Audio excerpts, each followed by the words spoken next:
Hey, what's up everyone, and welcome to my staff longbow build guide video, also known as the Liberator class in Throne and Liberty. I'm combining massive health regeneration from the longbow skills with the pure damage output of the staff abilities, which makes this build viable for all types of content. It's my best solo player setup as well, but can also provide sustain in dungeon groups or when farming endgame contracts. The long range sniper playstyle make it not only fun, but also beginner friendly. With that being said, let's get started. The abilities I'm using are the following: Chain Lightning, Fireball Barrage, that's a nice combo with strafing, more about that in a second. For sustain, Healing Touch, especially in combination with Nature's Peace, the way I've set it up, more about that in the skill tree in a second, feel free to make use of the timestamps. My finisher can be a finisher in PvP, Judgment Lightning.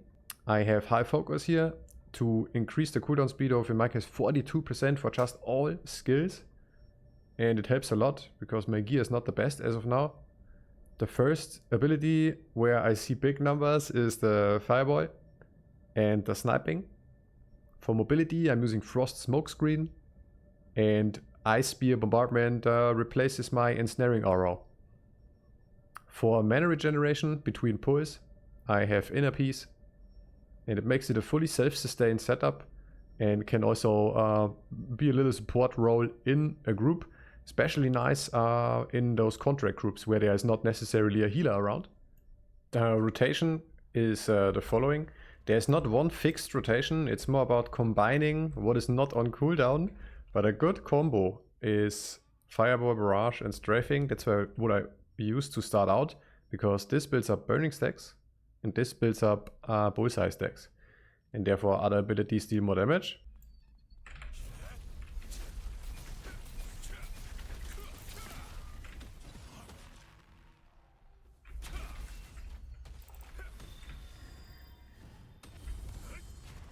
Use the healing spells.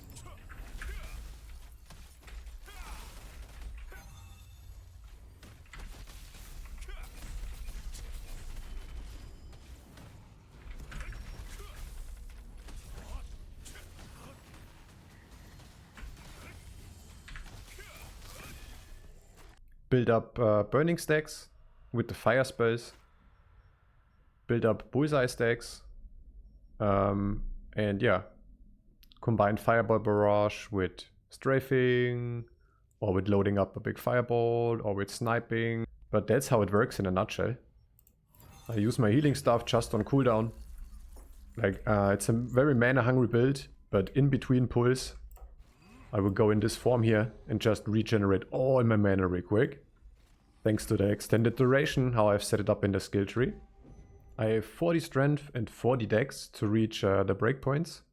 That's my stat point allocation when queuing for a casual PvP match. I mean, with my gear I can forget about playing ranked, and I also get stomped a lot in not ranked. It makes no difference basically, but I would recommend at least level 9 weapons. Don't necessarily have to be fully traded out, but yeah, 2 level 9. Everyone I fight has level 9 weapons. So therefore keep that in mind. It's not like a ultra viable, I make 20 kills every match type of PvP build, because people just look for something that they can nitpick on. So I mentioned it here real quick. On Sunday we have guild raids, and I would just dump everything into Perception to have the max range and also to scale up 2 blacks boost even more.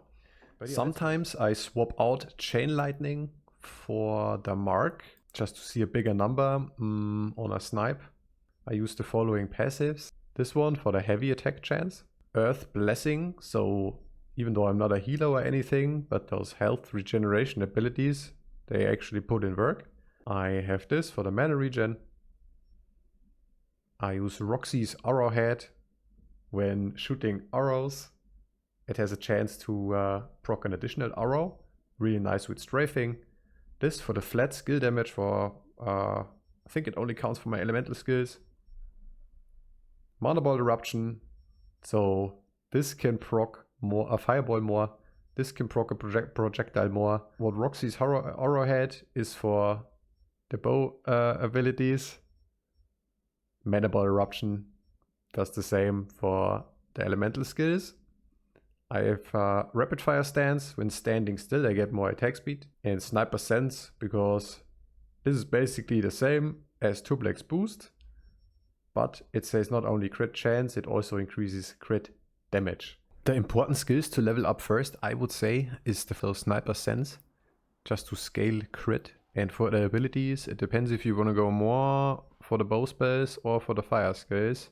But what I did here, as you can see, some are purple and some are still blue. So I maxed strafing, the snipe, and my finisher here first.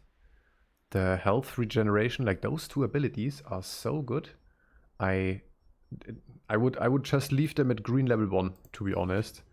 Because thanks to a passive here, vitality and additional health recovery, like it's so strong, man. Especially if you just want to heal yourself while farming, like chill farming. I would leave that at level 1 green and rather improve the actual attack skills. The skill specs are the following. You can just pause the video real quick and copy this, or use the planner, which I provide in the description below.